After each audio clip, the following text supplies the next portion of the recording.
Cyber थाना रे एताला देछि बिजु जनता दल। आपण जानिछंती जे बिजु जनता दल रे एबे निलंबन पर्व चली कहले अत्युक्ति हेब नहीं। केतबेले कोउ नेता को भी निलंबन कर दिया जाउछि, जहार फायदा उठाई कई जने Biju Janata Dal fake letter head एवं फर्ज साइन व्यवहार करिछि, जहा फल कि बिजु जनता दल सिमुलियार पूर्वतन विधायक ज्योति प्रकाश पाणिग्राही पूर्वतन मंत्री तांकु दलर निलंबन कर जाइछि बोली गोटे लेटर भाइराल करा जाउछि सोशल मीडिया रे, विभिन्न ग्रुप्स रे मध्य शेयर करा जाउछि।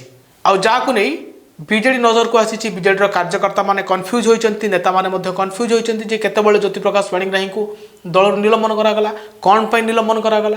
जेतेबेले बिजु जनता दल नजर को एटा आसी, दल पक्षरु मध्य स्पष्टीकरण देवा सहित साइबर थाना रे मामला दायर करा जाइछि। आ ए मामला जो एफआईआर लिखा जाइछि सेतिरे लिखा जाइछि जे बिजु जनता दलर फॉल्स लेटर एवं फॉल्स लेटर हेड व्यवहार करी दलर कार्यकर्ता को कन्फ्यूज कला भली एवं पार्टीर जो मर्यादा हानि करबा पई कहीं उद्यम करुछंती एवं किछि व्यक्ति नाँ रे मध्य अभियोग करिछि बिजु जनता दल।